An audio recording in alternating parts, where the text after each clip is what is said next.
I never thought I'd be the kind of person who'd go through someone else's phone.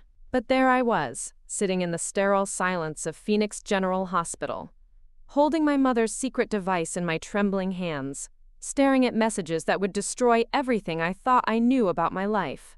Before we jump back in, tell us where you're tuning in from, and if this story touches you, make sure you're subscribed, because tomorrow, I've saved something extra special for you.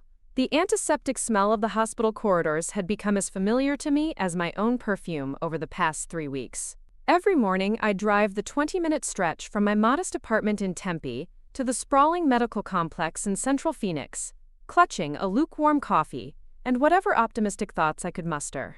My mother, Linda, had suffered a massive stroke while tending to her prized rose garden in her Scottsdale home, and the doctors weren't sure she'd ever be the same again. I'm Angela, and until that October morning when everything changed, I thought I had a pretty good handle on my life. At 32, I worked as a marketing coordinator for a small tech company, nothing glamorous but steady enough to pay the bills. My husband Marcus and I had been married for 5 years, and while we weren't wealthy, we were comfortable in our little corner of Arizona. We'd been trying to start a family for the past 2 years, going through the usual rounds of hope and disappointment that come with that territory. But we had each other, and we had dreams of eventually buying a house with a yard where our future children could play. My mother had always been the strongest person I knew. At 68, she was more active than most people half her age. She volunteered at the local animal shelter, maintained a garden that could have been featured in magazines, and had never missed a single one of my birthday dinners. Linda raised my brother David and me as a single mother after our father walked out when I was 12. She worked 2 jobs to keep us fed and clothed, and somehow still managed to make every school play and soccer game. She was my hero, my best friend, and the person I called whenever life felt too overwhelming. The stroke had stolen all of that away in an instant. When I got the call from her neighbor, Mrs. Peterson, I thought it was another one of those routine check-ins that elderly neighbors do for each other. But the panic in her voice cut through my morning routine like a knife through silk. "Angela, honey, you need to get here right now. The ambulance is taking your mother to Phoenix General. She collapsed in the garden, and she's not responding." Marcus had driven me to the hospital that day, his hands steady on my back as we rushed through the emergency room doors. The next 48 hours blurred together in a haze of medical terminology I didn't understand, consent forms I signed without reading, and endless cups of terrible hospital coffee. The doctors explained that Linda had suffered what they called a hemorrhagic stroke, bleeding in her brain that had caused significant damage to her speech and motor functions. She was alive, but the vibrant, independent woman who had raised me was trapped inside a body that no longer obeyed her commands. For the first week, I practically lived at the hospital. Marcus would bring me dinner and sit with me during visiting hours, holding my hand while I talked to my unconscious mother about everything and nothing. David flew in from Denver, where he worked as an engineer, and we took turns maintaining our bedside vigil. The waiting was the hardest part, not knowing if she would wake up, and if she did, how much of her would still be there. When Linda finally opened her eyes on day 9, I cried harder than I had since childhood.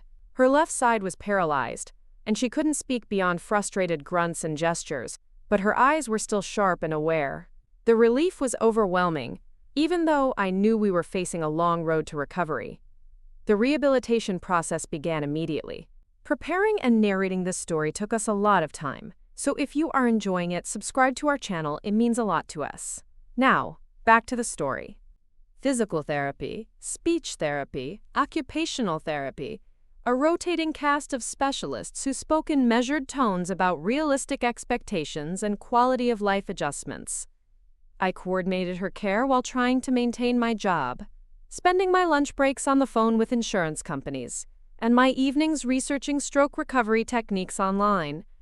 Marcus was supportive, bringing me dinner when I worked late, and never complaining about the fact that our entire lives had been reorganized around my mother's needs. 3 weeks into her hospital stay, the social worker, Ms. Rodriguez, called me into her office to discuss discharge planning. Linda had made enough progress to be moved to a rehabilitation facility, but she would need extensive support when she eventually went home. We talked about home modifications, potential live-in care options, and the financial implications of long-term care. It was overwhelming, but I was determined to give my mother the best possible chance at recovery. That afternoon, I was sitting beside Linda's bed, reading to her from one of her favorite romance novels, when she became agitated. She kept pointing toward her purse and making urgent sounds that I couldn't interpret. I assumed she wanted her reading glasses or maybe her lip balm, so I brought the purse closer to her bed and began pulling out the usual contents. Wallet, tissues, breath mints, her regular cell phone, and then, tucked into a side pocket I'd never noticed before, another phone. This second device was sleeker, newer than the basic model she'd been using for years. I held it up, confused. "Mom, why do you have two phones?" She looked at me with an expression I couldn't read, then turned her head away toward the window. Her reaction was strange, almost guilty, but I figured maybe she'd bought it as a backup or gotten confused at the store. Stroke patients often did things that seemed illogical in the weeks leading up to their medical events. I slipped the phone into my jacket pocket, planning to ask her about it later when she was feeling better. But as the days passed, every time I mentioned the second phone, she would become agitated and change the subject as much as someone with limited speech could manage. Her physical therapist suggested that discussing confusing topics might be counterproductive to her recovery, so I let it go. It wasn't until I was cleaning out her house the following week, preparing it for her eventual return, that curiosity got the better of me. I was sorting through her bedroom, packing away medications and personal items, when the mysterious phone slipped out of my jacket pocket and clattered onto her hardwood floor. The impact must have triggered something because it powered on automatically, the screen illuminating with a soft blue glow. I picked it up, intending to turn it off, but the home screen showed several unread text messages. The most recent one was from a contact labeled simply as M, and it was dated just 2 days before her stroke. My heart began to race as I realized that M could stand for Marcus, my husband's name. But why would my mother be texting Marcus on a secret phone instead of her regular one? And why hadn't he mentioned receiving any messages from her recently? My hands were shaking as I opened the message thread. What I saw there made my knees buckle, and I had to sit down on the edge of my mother's bed to steady myself. The conversation between my mother and my husband went back months, filled with exchanges that grew increasingly intimate and affectionate over time, but it was the most recent messages that hit me like a physical blow. Marcus had written, "I can't keep pretending with Angela anymore. When you're better, we need to tell her the truth about us. She deserves to know." My mother had responded, "I know, sweetheart. I hate seeing you unhappy. Angela will understand eventually. She's strong, and she loves us both. We'll find a way to make this work. Marcus, I love you, Linda. I never expected this to happen, but I can't imagine my life without you now. My mother, I love you too. More than I ever thought possible at my age. We'll get through this together." I sat there in my mother's bedroom, surrounded by the familiar scents of her lavender perfume and the roses she'd cut from her garden just days before her stroke, trying to process what I was reading. My husband and my mother were having an affair. The two people I trusted most in the world had been carrying on behind my back, planning a future together that didn't include me except as someone who would eventually understand their betrayal. The messages painted a picture of a relationship that had been developing for months. It had started innocently enough, with Marcus helping my mother with household repairs and technology problems. He'd always been handy, and after David moved to Denver, Marcus had naturally stepped into the role of the helpful son-in-law. What I had interpreted as kindness and family devotion had actually been the foundation of something much more complicated.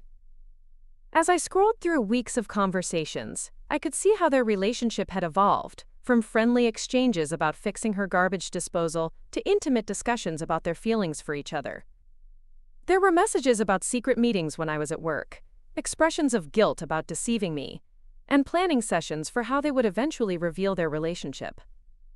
They talked about how much they cared about me and didn't want to hurt me, but also about how they couldn't deny their connection any longer. The worst part was reading about moments I remembered from my own perspective. Marcus had supposedly been working late on several occasions when he was actually at my mother's house.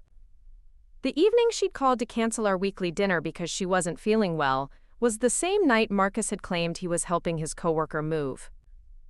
I remembered being disappointed but understanding, never imagining that they were together while I sat alone in our apartment eating takeout Chinese food. There were references to conversations they'd had about me, analyzing my moods and discussing whether I suspected anything. Marcus had written about feeling guilty when I'd been particularly affectionate, or when I'd mentioned how grateful I was to have such a supportive family. My mother had assured him that I was resilient and would eventually want them to be happy, even if it meant accepting this unconventional arrangement. I found myself reading the same messages over and over, as if repetition might somehow change their meaning, but the evidence was undeniable. While I had been struggling with fertility issues and throwing myself into work, my husband had been falling in love with my mother. While I had been planning our future and dreaming about the children we would have together, they had been planning a future that involved devastating the foundation of my entire world. The phone slipped from my hands and landed on the carpeted floor with a soft thud. I sat in the growing darkness of my mother's bedroom, watching the Arizona sunset paint the walls in shades of orange and pink, feeling like I was observing my life from outside my own body. Everything I thought I knew about my marriage, my family, and my place in the world had been rewritten in the span of 20 minutes. My first instinct was to call David, but what would I say? That our 68-year-old mother was having an affair with my 35-year-old husband? That the two people I had been caring for and worrying about had been betraying me for months? That every kind gesture and supportive word from Marcus during the past few weeks had been tainted by his guilt over what he was doing behind my back? I thought about Marcus's behavior during the hospital vigil, how attentive he'd been to my mother's needs, how he'd known exactly how she liked her coffee and which television programs she preferred. At the time, I'd been touched by his thoughtfulness toward my family. Now those same memories felt sinister, evidence of an intimacy that should never have existed. The drive back to Tempe felt like moving through thick fog. I kept replaying conversations, looking for signs I should have noticed. Marcus asking unusual questions about my mother's schedule, his sudden interest in helping with her household maintenance. The way he'd seemed more devastated than I expected when we first got the news about her stroke. I had attributed his emotional response to his love for our family, never imagining it was personal in a way that excluded me entirely. When I got home, Marcus was in the kitchen preparing dinner, humming softly while he chopped vegetables. The scene was so normal, so reminiscent of thousands of other evenings in our marriage, that for a moment I wondered if I had imagined the entire afternoon. Maybe I had misinterpreted the messages or confused the context somehow, but the weight of the secret phone in my purse was a constant reminder that my world had fundamentally shifted. "How was your day at your mom's?" Marcus asked without looking up from his cutting board. "Did you make progress on organizing her medications?" His voice was warm and familiar, the same tone he'd used to comfort me through countless difficult days since the stroke. But now I could hear something else underneath it, a careful quality that suggested he was monitoring his words. I realized that every conversation we'd had recently had probably been filtered through his guilt and his secret knowledge of what was coming. "It was fine," I managed to say, setting my purse down on the counter farther from him than usual. "Just sorting through things, making sure everything's ready for when she comes home." He turned to smile at me, and I saw the face I'd fallen in love with 7 years ago, the man who'd proposed on a hiking trail in Sedona, and who'd held me while I cried about my father's abandonment. But I also saw a stranger, someone capable of deception on a level I'd never imagined possible. The cognitive dissonance was overwhelming. "I was thinking," Marcus said, returning to his vegetables, "maybe I should install some grab bars in her bathroom this weekend. Make it safer for when she's ready to come home." The casual way he offered to help my mother, knowing what I now knew about their relationship, made my stomach turn, but I forced myself to respond normally. "That's thoughtful of you. I'm sure she'd appreciate it." What I didn't say was that I now understood his eagerness to prepare her house had nothing to do with being a caring son-in-law and everything to do with creating a comfortable environment for their future together.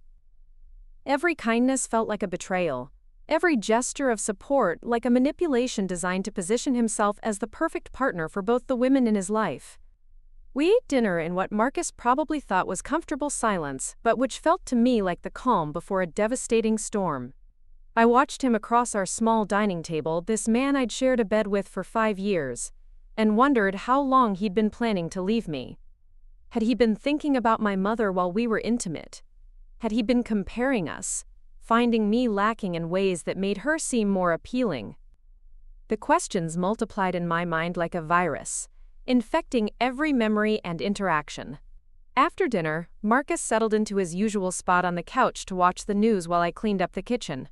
I found myself moving mechanically through the routine of loading the dishwasher and wiping down counters, my mind spinning with the implications of what I'd discovered. I needed time to think, to figure out how to handle this revelation, but I also felt an urgent need to confront him immediately. The secret felt like it was burning a hole through my chest. "Angela?" Marcus's voice from the living room interrupted my internal chaos. "You seem quiet tonight. Everything okay?" The concern in his voice might have been genuine, but it was also possible that he was worried I'd discovered something.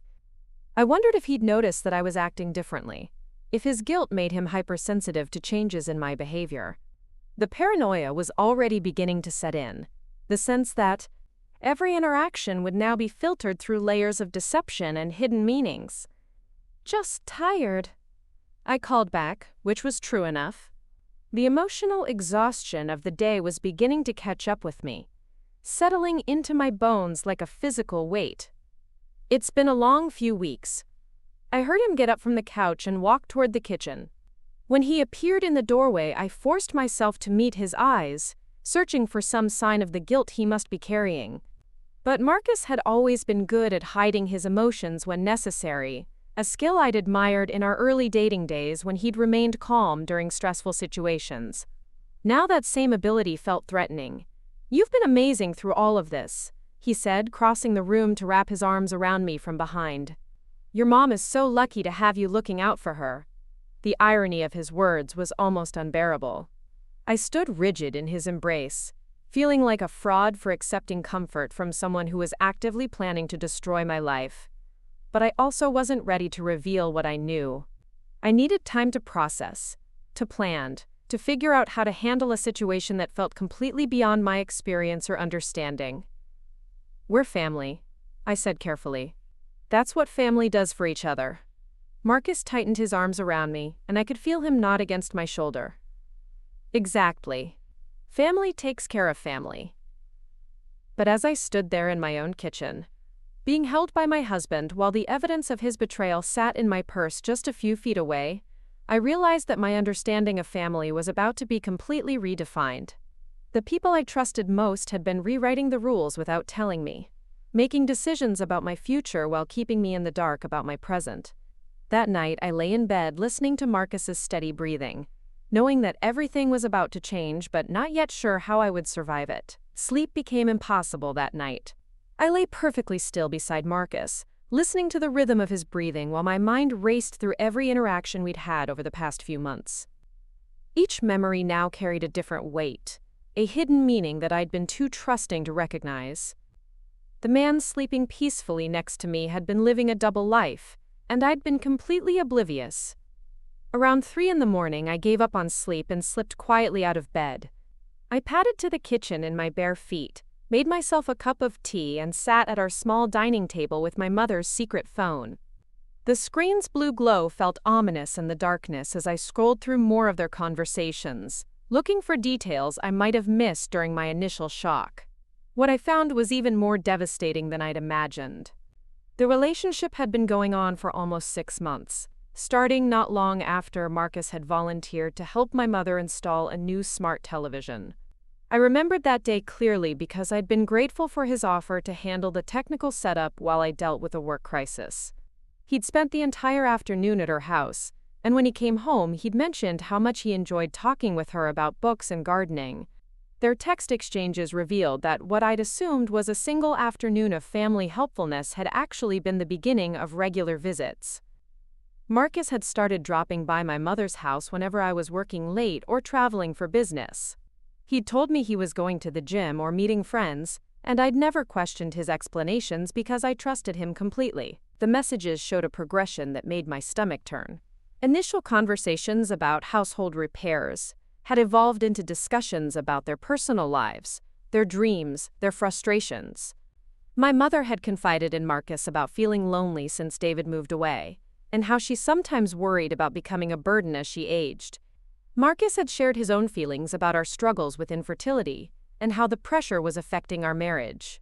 Reading about my personal struggles filtered through their secret relationship felt like a violation beyond anything I could have imagined. They'd analyzed my moods, discussed my reactions to our failed attempts at pregnancy, and even speculated about whether I suspected their growing connection. I was a subject of study between them, my emotions and behaviors examined and interpreted without my knowledge. One particularly painful exchange happened just 2 weeks ago, right after I'd gotten another negative pregnancy test. I remembered that evening vividly because I'd been devastated, and Marcus had held me while I cried about feeling like a failure as a wife. The next day, he'd texted my mother about how hard it was to comfort me when he was struggling with his own changing feelings about our marriage. My mother had responded with sympathy for both of us, but also with advice about how Marcus should handle my emotional needs while he figured out his own heart. She'd written about how much she cared about my happiness, even as she was actively participating in something that would destroy it. The cognitive dissonance was staggering. As dawn broke through our kitchen window, I found myself staring at a series of messages from just a week before my mother's stroke. Marcus had written about feeling guilty every time he came home to me, about how difficult it was becoming to maintain normal intimacy in our marriage when his heart was elsewhere. My mother had encouraged him to be patient, assuring him that they would find a way to handle the situation with minimal damage to everyone involved. The phrase minimal damage stuck in my throat like a piece of glass. They'd been planning to destroy my marriage and reconfigure our entire family dynamic, but they wanted to do it with minimal damage. As if there was a gentle way to tell someone that their husband and mother had fallen in love behind their back. I set the phone down and walked to our bedroom window, looking out at the familiar view of our apartment complex's courtyard.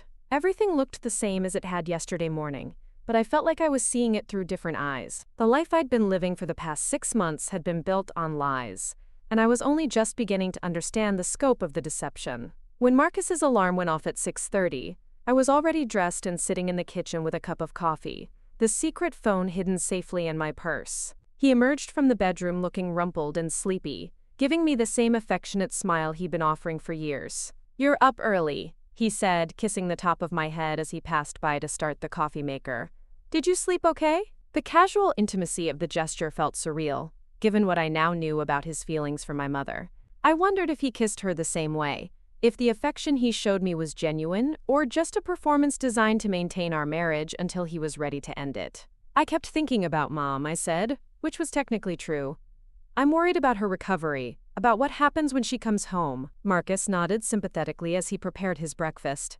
"She's stronger than you think, and she's got great support from all of us." The word us carried a different meaning now. I realized that when Marcus talked about supporting my mother, he wasn't speaking as her son-in-law, but as someone who had personal feelings invested in her recovery. His concern wasn't family-based but romantic, which recontextualized every worried conversation we'd had about her condition.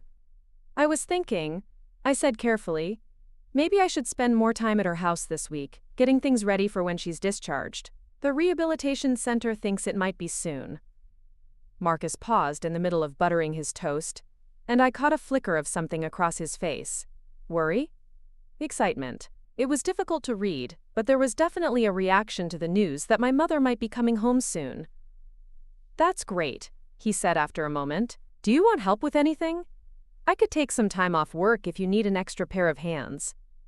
His eagerness to help felt different now that I understood his motivations.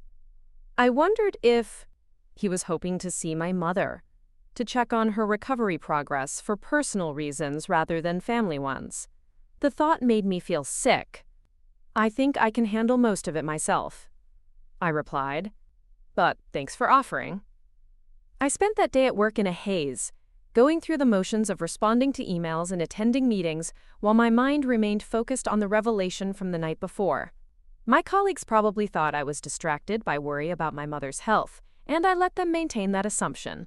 It was easier than trying to explain that I had discovered my husband was having an emotional affair with my 68-year-old mother. During my lunch break, I drove to the hospital to visit Linda. She was having a good day, alert and responsive, working with her speech therapist on basic word formation. When she saw me, her face lit up with the same maternal warmth I'd known my entire life, and for a moment I almost convinced myself that I'd misunderstood the messages somehow. But when the therapist left and we were alone, I found myself studying my mother's face for signs of guilt or deception. She seemed genuinely happy to see me, reaching out with her functioning hand to squeeze mine. Her attempts at speech were limited, but she managed to say my name clearly, which the medical staff considered significant progress. "I love you, Mom," I said, testing her reaction to see if the words carried any additional weight given what I now knew about her relationship with Marcus.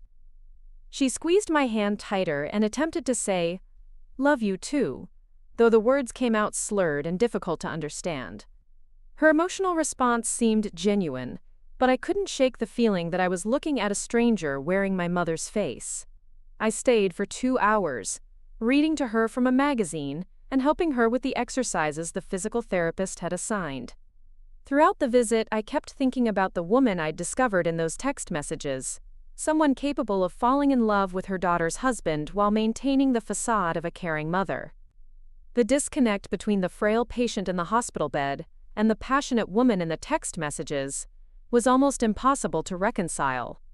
When visiting hours ended, I kissed my mother's forehead and promised to return tomorrow, just as I had every day for the past 3 weeks. But as I walked to my car, I realized that this might be one of the last normal visits we'd ever have. Once I confronted the situation, everything would change irrevocably. That evening, Marcus was working late, which gave me time to continue reading through the message history without fear of discovery.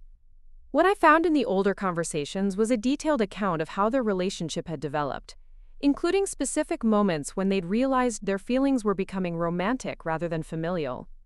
The turning point seemed to have happened during a particularly difficult week in March, when I'd been traveling for a work conference. Marcus had been checking on my mother daily, helping her with grocery shopping and household tasks.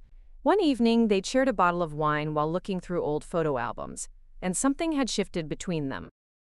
My mother had written about how attractive she found Marcus's intelligence and kindness, how he made her feel young and desirable in a way she hadn't experienced since my father left. Marcus had responded with similar sentiments, describing how much he enjoyed her company and how natural their connection felt. They'd both acknowledged that their feelings were inappropriate, but admitted they couldn't seem to stop themselves from wanting to spend more time together. Reading about the specific evening when they'd first kissed was almost unbearable. It had happened in my mother's kitchen, the same room where she'd taught me to bake cookies as a child.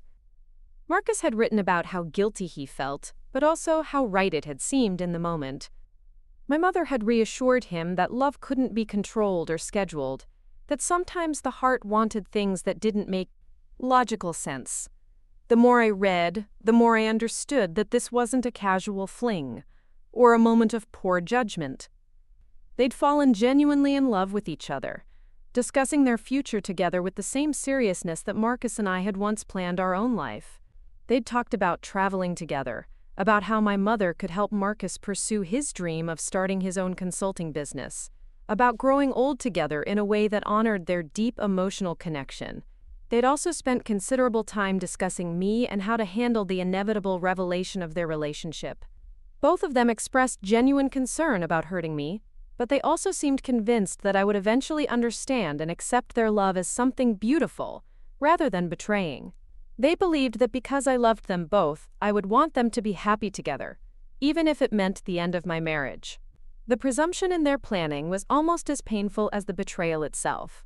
They'd made decisions about my future without consulting me, assuming they knew how I would react and what I would be willing to accept. They'd rewritten our family dynamics without my input, casting me in the role of the understanding daughter who would gracefully step aside for their greater love.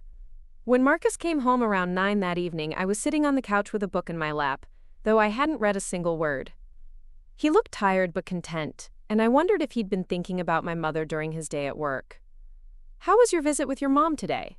he asked, settling beside me on the couch. "Good," I said, watching his face carefully. "She's making real progress with her speech therapy. The doctor thinks she might be ready for discharge by the end of the week." Again, I caught that flicker of reaction when I mentioned my mother's potential homecoming. This time I was sure I saw excitement mixed with anxiety, the expression of someone anticipating a reunion with a person they loved. "That's wonderful news," Marcus said, though his voice carried an odd tension. "She must be excited to get back to her own space." "I think she is," I agreed. "She's been asking about her garden, wondering if her roses survived without her care." Marcus smiled, and there was something soft and intimate in his expression that I'd never noticed before. "She loves those roses. I drove by her house yesterday just to check on things, and they look beautiful. She'll be happy to see them." The casual mention of driving by my mother's house sent a chill through me. Had he been missing her? Checking on her property because he cared about her personally rather than just wanting to help family? The implications of his offhand comment felt enormous. "That was thoughtful of you," I said, though the words felt strange in my mouth. "I just want her to have a smooth transition when she comes home," Marcus replied. "She's been through enough." We spent the rest of the evening in relative quiet, both of us absorbed in our own thoughts. Marcus seemed distracted, possibly planning for my mother's return, while I tried to figure out how to handle the knowledge that was eating away at my sanity. Every normal interaction felt like a performance. Every kind word from Marcus felt tainted by his deception. That night, as we got ready for bed, I watched Marcus brush his teeth and wondered if he was thinking about my mother. Did he compare us physically? Did he wish he was preparing for bed with her instead of me? The questions were torture, but I couldn't stop my mind from going to those dark places. "Angela?" Marcus said, catching me staring at him in the bathroom mirror. "Are you sure you're okay? You've seemed distant lately." The irony of him asking about my emotional distance while he was emotionally involved with my mother was almost funny in a horrible way. But I forced myself to smile and deflect his concern. "I'm just worried about Mom and trying to figure out how to balance everything once she's home," I said. "It's a lot to think about." Marcus nodded and reached over to squeeze my shoulder. "We'll figure it out, together. That's what marriage is about, right? Supporting each other through difficult times." His words about marriage and support felt like mockery given what I knew about his true feelings, but I managed to nod and accept his comfort, even though every fiber of my being wanted to scream at him to stop pretending he cared about our marriage when he was planning to leave me for my mother. As we settled into bed, Marcus reached for me with the familiar intimacy of a long marriage. For a split second I almost pulled away, but then I realized this might be one of the last times he would touch me as my husband rather than as someone who was planning to destroy my life. The thought was devastating, but it also filled me with a desperate need to hold on to what remained of our connection. We made love that night with an intensity that surprised both of us, though I'm sure Marcus attributed it to stress relief, while I knew it was actually a form of goodbye. Afterward, as he slept peacefully beside me, I lay awake staring at the ceiling and planning what I would do with the knowledge that was burning through my chest like acid. The next morning brought a phone call that changed everything. It was Dr. Thompson from the rehabilitation center, informing me that my mother had taken a turn for the worse during the night. She'd experienced what they called a secondary stroke, smaller than the first but significant enough to set back her recovery considerably. They were transferring her back to Phoenix General for more intensive monitoring. I felt Marcus tense beside me as I took the call, his concern seeming to go deeper than typical family worry. When I hung up, he was already getting dressed, clearly planning to accompany me to the hospital. "We should go right away," he said, his voice tight with emotion that I now understood wasn't just general concern for family. As we drove to the hospital in tense silence, I realized that the crisis with my mother's health had accelerated everything. The comfortable timeline they'd been working with for revealing their relationship was gone, replaced by uncertainty about her recovery and their future together. Marcus's anxiety felt different from mine, more personal and desperate. When we arrived at the hospital, my mother was unconscious again, surrounded by monitors and medical equipment that looked more serious than anything from her first stay. The doctor explained that secondary strokes were common but concerning, potentially affecting her cognitive function in ways that were difficult to predict. I sat beside her bed holding her hand while Marcus stood at the window, his back rigid with tension. When the doctor left, he turned to look at my mother with an expression that confirmed everything I'd discovered in those text messages. The love on his face was unmistakable, deeper and more romantic than anything appropriate for a son-in-law viewing his wife's mother. "She's going to be okay," Marcus said, though his voice cracked slightly. "She has to be." The desperation in his tone made my heart break, not for him, but for myself. I was watching my husband grieve for another woman while I sat there pretending not to know about their secret relationship. The surreal nature of the situation was almost unbearable. That afternoon, while Marcus went to get coffee, I found myself alone with my unconscious mother for the first time since discovering her secret phone. I looked at her peaceful face, trying to reconcile the woman who had raised me with the woman who had fallen in love with my husband. "I know about Marcus," I whispered, not sure if she could hear me but needing to say the words out loud. "I found your phone. I know everything." There was no response, of course, but speaking the truth felt like breaking open a dam that had been holding back weeks of accumulated pressure. For the first time since finding those messages, I allowed myself to cry, not just for my mother's health, but for the complete destruction of everything I'd thought I knew about my life. When Marcus returned with coffee, he found me red-eyed and shaking.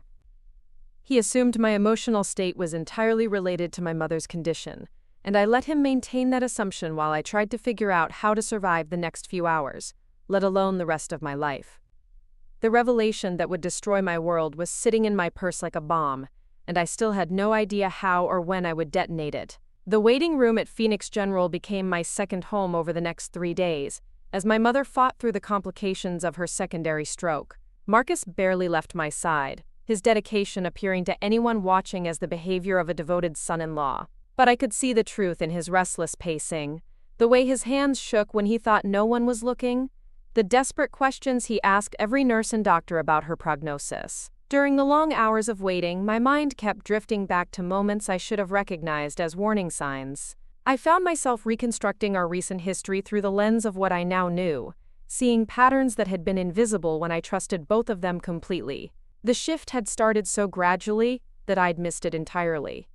About 8 months ago, Marcus had begun volunteering to handle errands that involved my mother. When she needed help setting up online banking, he'd offered to drive over and walk her through it. When her computer started running slowly, he'd spent an entire Saturday afternoon installing updates and cleaning out old files. I'd been grateful for his helpfulness, especially since my work schedule had become increasingly demanding around that time. Looking back, I could see how those innocent offers of assistance had created opportunities for them to spend time alone together. My mother had always been independent, preferring to handle things herself rather than burden others with requests for help. Her sudden willingness to accept Marcus's assistance should have seemed unusual, but I'd attributed it to her growing comfort with technology and her appreciation for having a technically minded person in the family. What I hadn't realized was that those afternoon sessions had become social visits that extended far beyond the original technical problems. Marcus would come home with stories about interesting conversations they'd had, books she'd recommended, or insights she'd shared about gardening or cooking. I'd been pleased that they were developing a closer relationship, thinking it was wonderful that my husband and mother genuinely enjoyed each other's company. The first time Marcus had stayed for dinner at my mother's house without me should have raised questions. I'd been working late on a particularly challenging marketing campaign, and when I'd called to check in, Marcus had mentioned casually that Linda had invited him to stay and share the pot roast she'd made. He'd described it as a spur-of-the-moment invitation born out of practicality since he was already there fixing her garbage disposal and it was getting late. I'd actually felt touched by the image of them sharing a quiet dinner, my husband and my mother bonding over good food and conversation. It had seemed like the kind of family connection I'd always hoped for, especially since my father's abandonment had left such a void in our family dynamic. Marcus had never known his own mother, who'd died when he was in college, so I'd been happy that he was developing a maternal relationship with Linda. But now I understood that those dinners had been intimate affairs, opportunities for them to share personal stories and feelings, without my presence to complicate the dynamic. The garbage disposal had probably been working fine, just an excuse for Marcus to spend an evening alone with my mother while I worked late, believing I had a supportive husband who was helping my family. The pattern had escalated during my business trip to San Francisco in March. I'd been gone for 5 days, attending a marketing conference, And Marcus had promised to check on my mother regularly while I was away. He'd called me each evening with updates about her well-being, mentioning that he'd stopped by to water her plants, pick up her mail, and make sure she wasn't feeling isolated. What he hadn't told me was that he'd essentially moved into her house for those 5 days, spending every evening there and some nights staying over in the guest room. I'd discovered this detail in their text messages, where they'd written about how natural it had felt to share morning coffee and evening meals, how easy their conversation had become, how comfortable they were in each other's presence. During one of those evenings, they'd had what Marcus described as the conversation that changed everything. My mother had been feeling particularly vulnerable about aging, worrying about becoming a burden to her children, and feeling invisible as an older woman in a society that valued youth. Marcus had reassured her about her value and attractiveness, telling her that any man would be lucky to have her attention and affection. According to their messages, that conversation had led to the first acknowledgement of their mutual attraction. My mother had admitted that she'd been developing feelings for Marcus that went beyond family affection, and he'd confessed that he'd been struggling with similar emotions. They'd both agreed that their feelings were inappropriate and promised to maintain appropriate boundaries.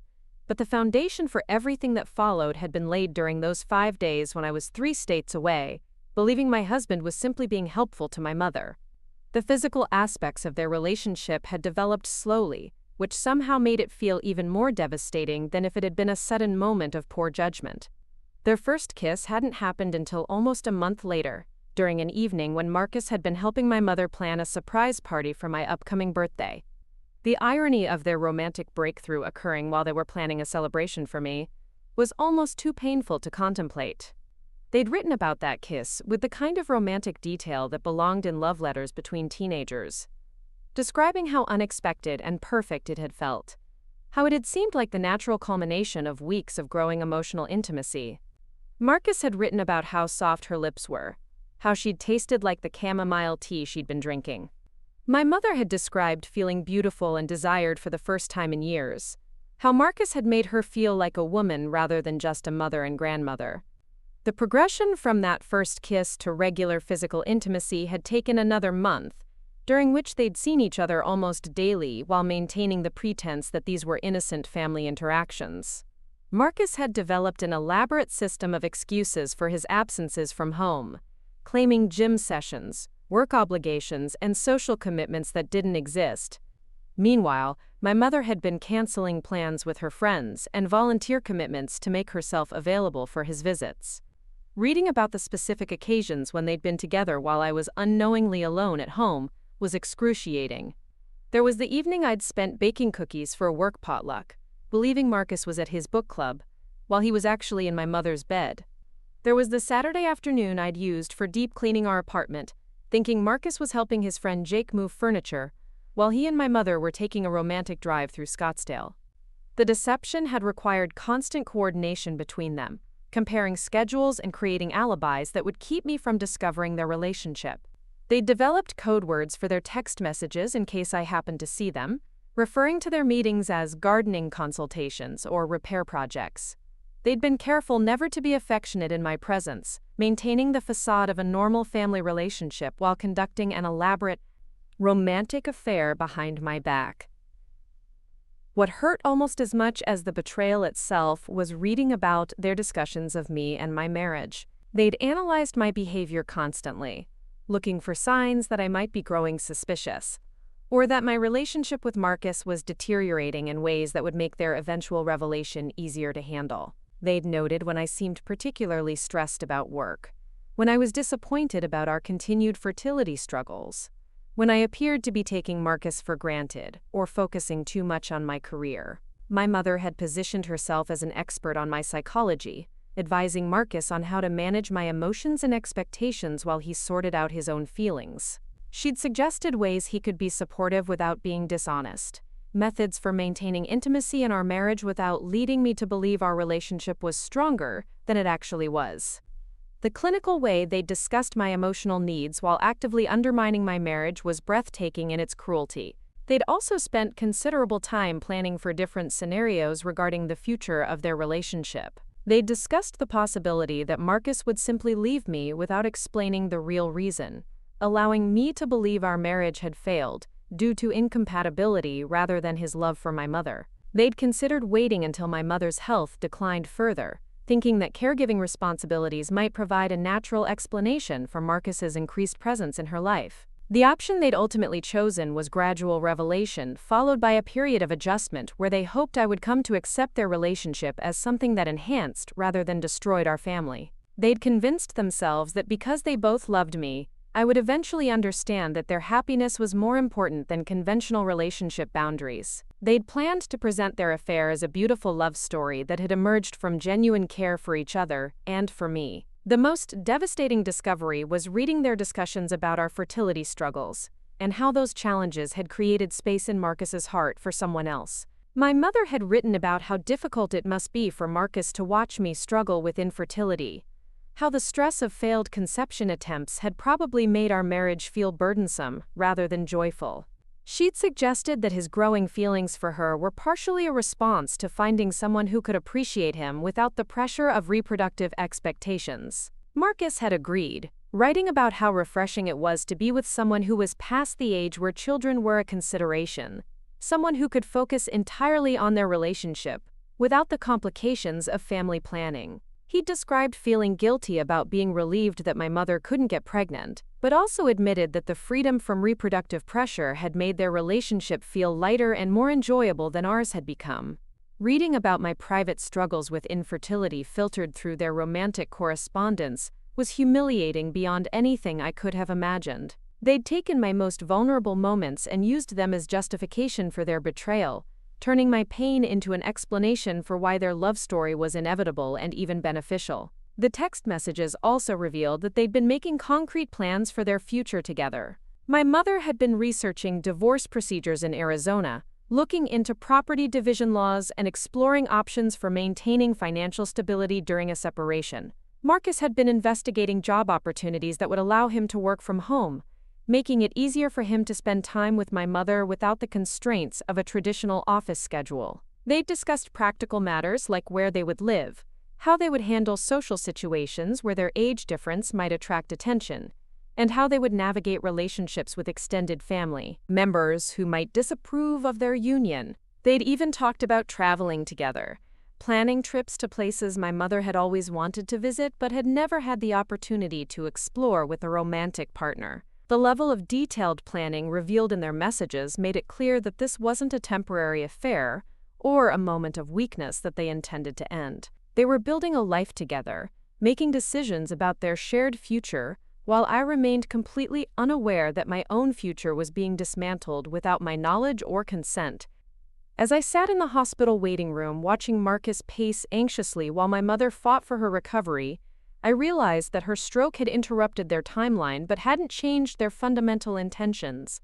If anything, the medical crisis had probably intensified Marcus's feelings for her, adding urgency to emotions that had been building for months. The secondary stroke had created a new variable in their planning, but I could see in Marcus's behavior that his commitment to my mother hadn't wavered. His barely contained panic about her condition, his constant questions about her prognosis, his inability to focus on anything except her recovery, all confirmed that his emotional investment in her was as strong as ever. I found myself wondering what would have happened if my mother hadn't had the stroke. How much longer would they have continued their affair before deciding to reveal it? Would they have waited until after the holidays, thinking that might be a more sensitive time for such devastating news? Would they have chosen my birthday or our wedding anniversary, dates that would forever be associated with the destruction of my marriage? The cruelest irony was that my mother's medical crisis had actually brought me closer to discovering their secret than any amount of suspicious behavior might have accomplished. If she hadn't had the stroke, I never would have been going through her personal belongings. I never would have found the hidden phone that contained the evidence of their betrayal. I might have continued living in ignorance for months or even years, while they perfected their deception and planned my emotional destruction. But now I knew everything, and the knowledge was consuming me from the inside out. Every tender moment Marcus had shared with me over the past 6 months had been tainted by his feelings for my mother. Every conversation I'd had with Linda about my marriage, my hopes for children, my plans for the future, had been filtered through her romantic relationship with my husband. The waiting room felt like a stage where we were all performing roles that no longer matched reality. Marcus played the part of the concerned son-in-law while actually being my mother's secret lover. I played the part of the worried daughter while actually being the betrayed wife who knew about their affair. My mother, unconscious and surrounded by medical equipment, was the only one not required to maintain a facade. When Dr. Martinez finally emerged from my mother's room with an update on her condition, Marcus stepped forward with an eagerness that would have seemed appropriate for any family member but now carried deeper implications. The doctor explained that they'd managed to stabilize her condition, and that the damage from the secondary stroke appeared to be minimal, though her recovery timeline would need to be extended. Marcus's relief was visible and profound, far beyond what I would have expected from someone whose connection to the patient was purely familial. He asked detailed questions about her cognitive function, her motor skills, her ability to communicate, all inquiries that seemed reasonable but carried additional weight given his personal investment in her recovery. As we prepared to leave the hospital that evening, having been assured that my mother was stable and would likely sleep through the night, Marcus seemed lighter and more hopeful than he'd been in days. His renewed optimism made sense now that I understood he wasn't just concerned about a family member but about the woman he loved and the future they'd planned together. The drive home was quiet, both of us lost in our own thoughts about what my mother's recovery would mean for our respective futures. Marcus was probably calculating how her improved prognosis would affect their timeline for revealing their relationship. I was trying to figure out how much longer I could maintain the pretense of ignorance before the knowledge of their betrayal destroyed my ability to function normally. That night, as we went through our usual bedtime routine, I found myself studying Marcus with new eyes, trying to reconcile the man I'd married with the person capable of such elaborate deception. He'd been living a double life for months, maintaining intimacy with me while developing a romantic relationship with my mother, and he'd done it so skillfully that I'd never suspected anything was wrong. The realization that I'd been so completely fooled made me question everything about my own judgment and intuition. How could I have missed such obvious signs of his emotional absence from our marriage? How could I have failed to notice that his attention and affection were being directed elsewhere? The betrayal was devastating, but the recognition of my own blindness was almost equally painful. As Marcus fell asleep beside me, I lay awake trying to process the complete picture of their affair that I'd pieced together from months of secret messages. The scope of their deception was staggering, involving not just romantic feelings but practical planning, emotional manipulation, and a fundamental rewriting of our family dynamics without my knowledge or consent. Tomorrow I would have to decide what to do with the information that was eating me alive. But tonight I simply lay in the darkness trying to understand how the two people I'd trusted most in the world had collaborated to destroy the foundation of my entire life. The breaking point came 3 days later when my mother was transferred back to the rehabilitation facility. Marcus had taken the afternoon off work to help with the transition, and his behavior during the move made his true feelings impossible to ignore any longer. He hovered over her wheelchair like a protective boyfriend, adjusted her blankets with intimate familiarity, and spoke to her in the soft, tender tone I'd once thought was reserved for me. When the rehabilitation staff asked about her support system at home, Marcus immediately volunteered detailed information about her house layout, her daily routines, and her preferred meal times. The level of personal knowledge he displayed went far beyond what any normal son-in-law would possess, and I could see the curious glances from the medical staff as they tried to understand his role in her care. That evening, after we'd returned home and Marcus had spent an hour on the phone checking on my mother's first night back in rehabilitation, I made my decision. I couldn't continue living with the knowledge of their affair while pretending everything was normal. The constant performance was destroying what remained of my sanity, and I knew that confronting the truth was the only way forward, regardless of the consequences. I waited until Marcus was in the shower to retrieve my mother's secret phone from its hiding place in my jewelry box. My hands were trembling as I scrolled through the most recent messages, looking for the perfect evidence to present during our confrontation. I found it in a text Marcus had sent just that morning while we were at the rehabilitation center. "Seeing you awake and improving gives me hope for our future. I love you more every day and I can't wait until we can be together openly." My mother had responded from her own hidden phone, somehow managing to type despite her limited motor function. "I love you too, my darling. Soon we won't have to hide anymore." The casual way they discussed their future together while I sat unknowingly in the same room was the final confirmation I needed. They weren't planning to end their affair or come clean about their feelings. They were planning to continue deceiving me until the moment they decided to destroy my marriage on their own terms. When Marcus emerged from the bathroom, I was sitting on our bed with both phones laid out in front of me. His regular phone and my mother's secret device, the evidence of their months-long deception displayed like exhibits in a courtroom. He stopped short when he saw the phones, his face cycling through confusion, recognition, and finally resignation as he understood that his carefully constructed lies were about to collapse. "Angela," he started, his voice already taking on the placating tone of someone preparing to minimize damage. "I can explain everything." "Can you?" I asked, my voice surprisingly steady given the rage building in my chest. "Can you explain why my mother has a secret phone filled with love messages to my husband? Can you explain why you've been lying to me for months while planning to leave me for my own mother?"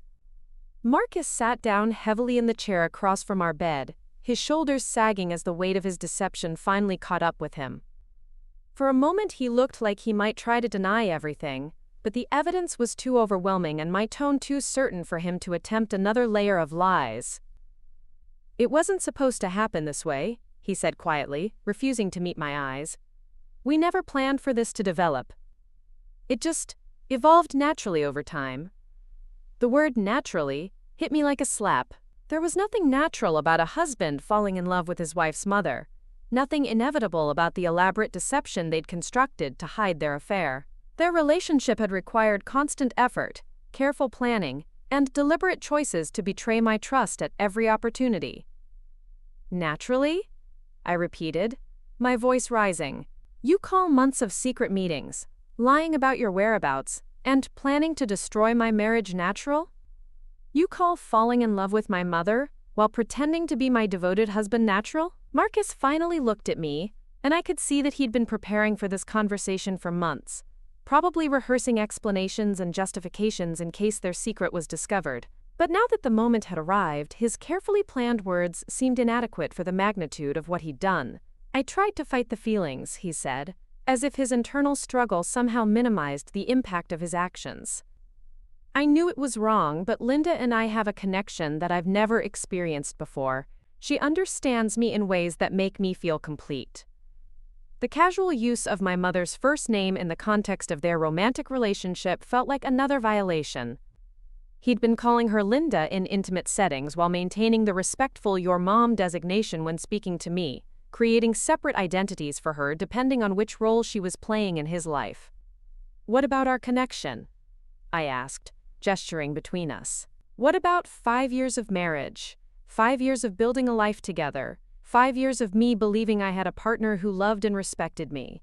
Marcus had the decency to look ashamed, but I could also see him calculating his response, trying to find words that would minimize his culpability, while validating his choice to pursue my mother.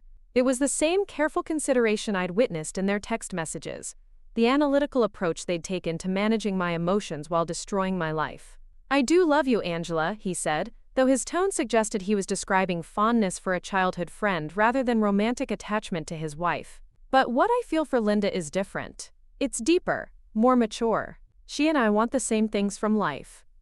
The implication that my mother was somehow a better match for him than I was felt like being stabbed with a rusty knife. Not only had he betrayed our marriage, but he was now suggesting that his betrayal was justified because my mother was superior to me as a romantic partner.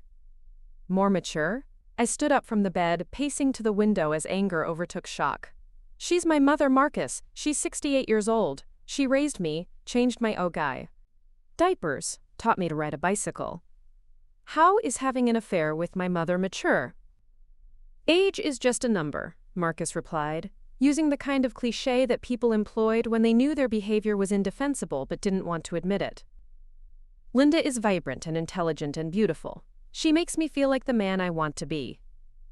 The romanticized language he used to describe their affair made me want to scream. He was talking about my mother as if she were some mysterious woman he'd met at a coffee shop, not the person who'd given birth to me, and who was supposed to prioritize my well-being above her own romantic desires. "And what do I make you feel like?" I asked, though I wasn't sure I wanted to hear the answer. Marcus hesitated, clearly recognizing that honesty would be devastating, but also understanding that lies were no longer an option. When he finally spoke, his words confirmed what I'd already suspected from reading their messages. "You make me feel responsible," he said carefully. "Like I'm constantly trying to live up to expectations that I'm not sure I can meet. With Linda, I can just be myself without worrying about disappointing anyone." The accusation that I'd been placing unreasonable pressure on him felt like another betrayal layered on top of the original offense. Not only had he been unfaithful, but he was now rewriting our marriage history to make me the demanding wife who'd driven him into the arms of my understanding mother. "What expectations?" I demanded. "Expecting you to be faithful? Expecting you to be honest? Expecting you to honor the vows you made when you married me?" "It's not that simple," Marcus said, though he seemed to realize how weak his justifications sounded when spoken aloud. "Marriage is complicated, and sometimes people's needs change over time." I turned away from the window to face him directly, needing him to see the full impact of what his choices had cost me. "Don't you dare turn this into some philosophical discussion about the nature of marriage. You made a choice to betray me with my own mother. You made a choice to lie to me every day for months. You made a choice to plan a future with her while pretending to build one with me." The conversation continued for another hour, with Marcus alternating between justifying his actions and expressing regret for the pain he'd caused. But it became clear that his primary concern wasn't the damage he'd done to me or to our marriage, but rather the inconvenience of having his secret discovered before he was ready to reveal it on his own terms. He admitted that he and my mother had been planning to tell me about their relationship after her recovery was more complete, thinking that waiting would somehow make their betrayal easier for me to accept. They'd convinced themselves that timing was the key factor in minimizing the damage, as if there were a gentle way to inform someone that their spouse and parent had fallen in love behind their back. When I asked him directly whether he intended to end his relationship with my mother and work on rebuilding our marriage, Marcus's silence was more revealing than any words could have been. He'd already made his choice months ago, and our conversation wasn't about salvaging our relationship, but about managing the transition to his new life with Linda. "I need you to leave," I finally said when it became clear that Marcus had no intention of fighting for our marriage. "Tonight. I need you out of our home while I figure out how to handle this situation." Marcus looked surprised, as if he'd expected me to accept his affair with resignation and immediately begin negotiating the terms of our separation. But I wasn't ready to make his transition convenient for him, and I certainly wasn't going to facilitate his relationship with my mother by being understanding about their betrayal. "Where am I supposed to go?" he asked, the practical question revealing how little thought he'd given to the logistics of ending our marriage beyond his romantic fantasies with Linda.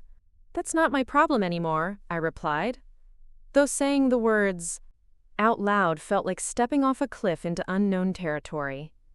"You've been planning this new life for months. You can figure out where you want to spend tonight." Marcus packed a suitcase with mechanical efficiency, moving through our shared space like someone who'd already emotionally detached from our life together. He took his clothes, his laptop, his phone charger, and a few personal items, leaving behind any object that carried memories of our relationship. Before he left, he turned back to me with what looked like genuine remorse, though I suspected his regret was more about getting caught than about the betrayal itself. "I never wanted to hurt you, Angela," he said. "I hope someday you can understand that Linda and I never meant for this to happen." "But you chose to let it continue happening," I replied. "Every day for months you chose to lie to me and betray our marriage. That wasn't an accident or a moment of weakness. That was a sustained campaign of deception that you both participated in willingly."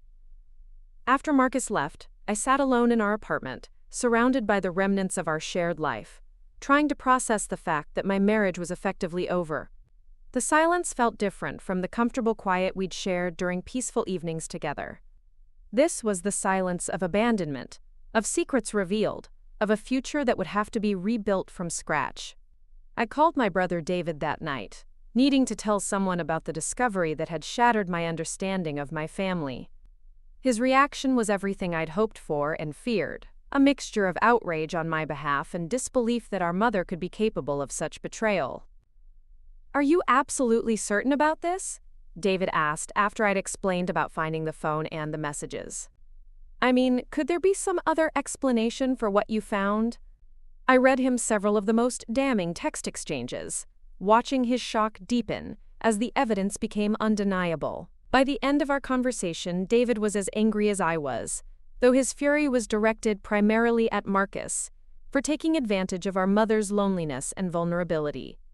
He manipulated her, David said, trying to find a way to make our mother the victim rather than a willing participant in the affair. "Mom's been lonely since Dad left, and Marcus probably saw that as an opportunity to get what he wanted. But I'd read enough of their messages to know that wasn't accurate. My mother had been an equal partner in developing their relationship, contributing her own ideas about how to manage their deception and expressing genuine enthusiasm about their future together. She wasn't a vulnerable elderly woman being manipulated by a younger man. She was a grown adult who'd chosen her romantic desires over her daughter's well-being. David offered to fly back to Phoenix immediately to help me confront the situation, but I asked him to wait until I'd had a chance to speak with our mother directly. I needed to hear her explanation in her own words before involving anyone else in the family drama that was about to unfold. The next morning, I drove to the rehabilitation center with a mixture of determination and dread churning in my stomach. I'd spent the night rehearsing what I would say to my mother, but every planned speech seemed inadequate for the magnitude of her betrayal. How do you confront the person who gave you life about destroying the life you'd built as an adult? When I arrived at the facility, my mother was in the common room working with a speech therapist on pronunciation exercises.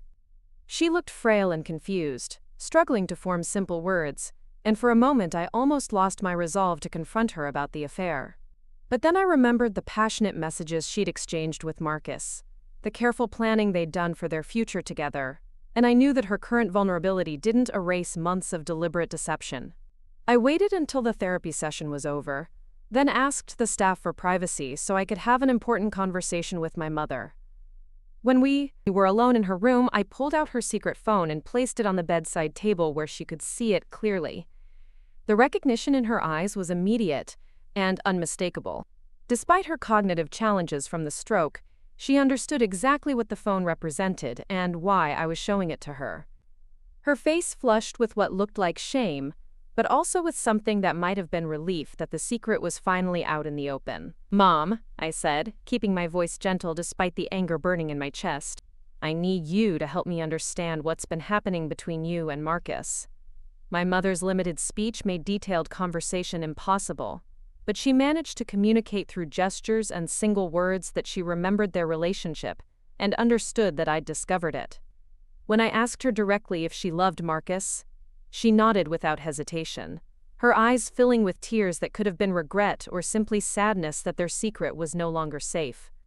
The conversation was halting and difficult, complicated by her speech limitations and my own emotional state, but the essential facts became clear.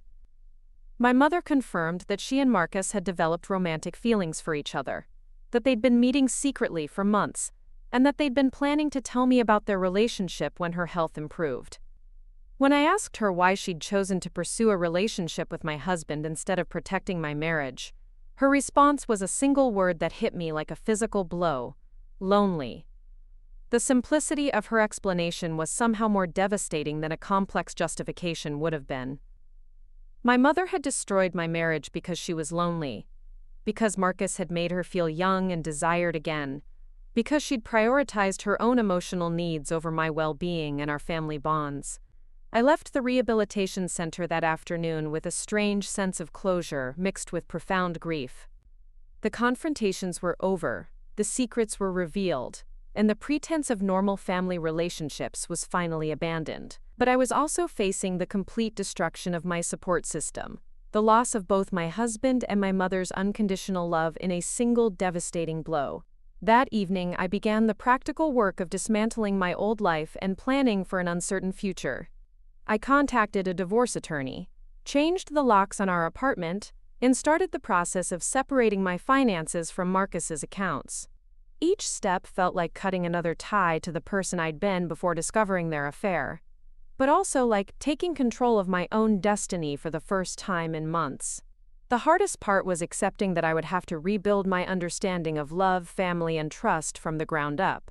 The two people who were supposed to protect and cherish me had collaborated to destroy the foundation of my adult life, and moving forward would require learning to rely on myself in ways I'd never had to before. But as I sat in my quiet apartment that night, surrounded by the evidence of my former life, but also by the possibility of creating something new and authentic, I realized that surviving this betrayal might ultimately make me stronger than I'd ever been when I was living in ignorance of their deception. The fight for my future was just beginning, but at least now I was fighting with full knowledge of what I was up against. 6 months later, I was sitting in my new apartment in downtown Phoenix, watching the sunset paint the city skyline in brilliant oranges and purples. The view was completely different from anything I'd shared with Marcus, and that was exactly what I needed. Every detail of my new life had been chosen deliberately to create distance from the person I'd been when I was living in ignorance of their betrayal. The divorce had been finalized just 3 weeks earlier, a surprisingly straightforward process since Marcus had been eager to avoid any public discussion of the circumstances that ended our marriage. He'd agreed to a generous settlement, probably motivated more by guilt than fairness, but I wasn't inclined to question his motivations when the outcome gave me the financial freedom to start over completely. My mother had made a remarkable recovery from her stroke, regaining most of her speech and mobility within 4 months of the initial incident. But our relationship had never recovered from the revelation of her affair with Marcus. We spoke occasionally, brief conversations about practical matters, but the easy intimacy we'd shared for 32 years was gone forever. She'd moved in with Marcus after her discharge from rehabilitation, and according to David, they seemed genuinely happy together. The age difference that had seemed so shocking initially had become less noticeable as they settled into their shared routine. They traveled together, entertained friends as a couple, and presented themselves to the world as two people who'd found unexpected love in their later years. I'd heard through mutual acquaintances that they'd gotten married in a small ceremony in Sedona, with only a handful of close friends in attendance. Neither David nor I had been invited, which felt appropriate given the circumstances. Their wedding represented the official beginning of the life they'd been planning in secret for months, and our presence would have been a reminder of the destruction their happiness had required. The anger that had consumed me during those first weeks after discovering their affair had gradually transformed into something more manageable. I still felt occasional flashes of rage when I thought about their deception, but most days I was able to focus on building my new life, rather than dwelling on what they'd destroyed. My career had become a source of pride and accomplishment in ways it never had been when I was married. Without the distraction of managing a household and maintaining a relationship, I'd thrown myself into work with renewed energy and focus. My supervisor had noticed my increased dedication and had recommended me for a promotion that came with both a significant salary increase and the opportunity to lead my own team. The new apartment was a symbol of my independence, a space that belonged entirely to me without any traces of the life I'd shared with Marcus. I'd chosen bold colors and modern furniture, creating an environment that felt sophisticated and adult in ways our modest suburban home never had. Every room reflected my personal taste without compromise or consideration for someone else's preferences. I'd also rediscovered friendships that had been neglected during my marriage. Sarah, my college roommate who'd moved to Phoenix 2 years earlier, had become my closest confidant and adventure partner. She'd been divorced herself and understood the strange combination of grief and liberation that came with ending a long-term relationship, even when that relationship had been built on lies. Through Sarah, I'd met other women who were rebuilding their lives after major upheavals, and I'd discovered a community of strong, independent people who'd survived betrayals, career setbacks, health crises, and family disasters. Being part of that group had shown me that my experience, while devastating, wasn't unique, and that recovery was not only possible, but could lead to a better life than the one I'd lost. Dating hadn't been a priority during those first months of rebuilding, but I'd recently started seeing someone who reminded me what it felt like to be valued and respected by a romantic partner. James was a professor at Arizona State University, divorced with 2 teenage children, and refreshingly straightforward in his communication. After months of wondering what Marcus had really been thinking or feeling beneath his careful words, James's honesty was both surprising and healing. Our relationship was developing slowly, without the urgency or intensity that had characterized my early romance with Marcus. I was learning to appreciate the comfort of being with someone who said what he meant, who didn't require constant interpretation or analysis, who seemed to genuinely enjoy my company without hidden agendas or secret commitments elsewhere. The most unexpected development in my new life had been my relationship with David, which had grown stronger and more supportive than it had ever been during our childhood. He'd been outraged by our mother's behavior and had essentially cut contact with her after learning about the affair. His solidarity had meant everything to me during the darkest period of the divorce proceedings. David had also helped me understand that our mother's capacity for deception probably wasn't a new development, but rather a pattern that we'd been too young or too trusting to recognize. He'd reminded me of several incidents from our childhood when Linda had been economical with the truth, times when she'd manipulated situations to get what she wanted, while presenting herself as the victim of circumstances beyond her control. Recognizing those patterns had been painful but also liberating, because it helped me understand that her betrayal wasn't a reflection of my inadequacy as a daughter, but rather an expression of character flaws that had probably always existed beneath her carefully maintained facade of maternal devotion. The financial settlement for my divorce had given me options I'd never had before, and I'd used some of that freedom to travel, visiting places I'd always wanted to see but had never prioritized during my marriage. I'd spent 2 weeks in Italy, exploring art museums and eating incredible food while rediscovering what it felt like to make decisions based entirely on my own preferences.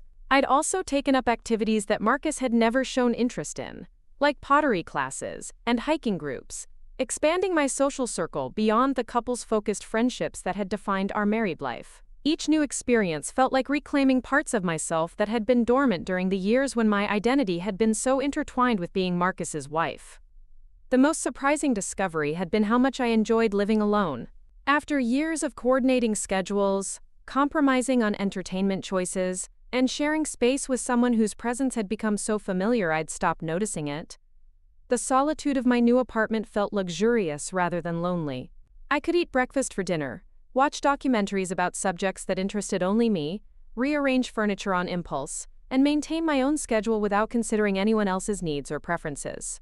The independence that had seemed terrifying during those first weeks after Marcus moved out had become one of my favorite aspects of my new life. There were still difficult moments, usually triggered by unexpected reminders of my former life. Seeing couples my age at restaurants sometimes brought back memories of meals Marcus and I had shared, and I occasionally found myself missing the comfort of having someone to share daily experiences with, even someone who'd been lying to me about his deepest feelings. But those moments of sadness were becoming less frequent and less intense as time passed.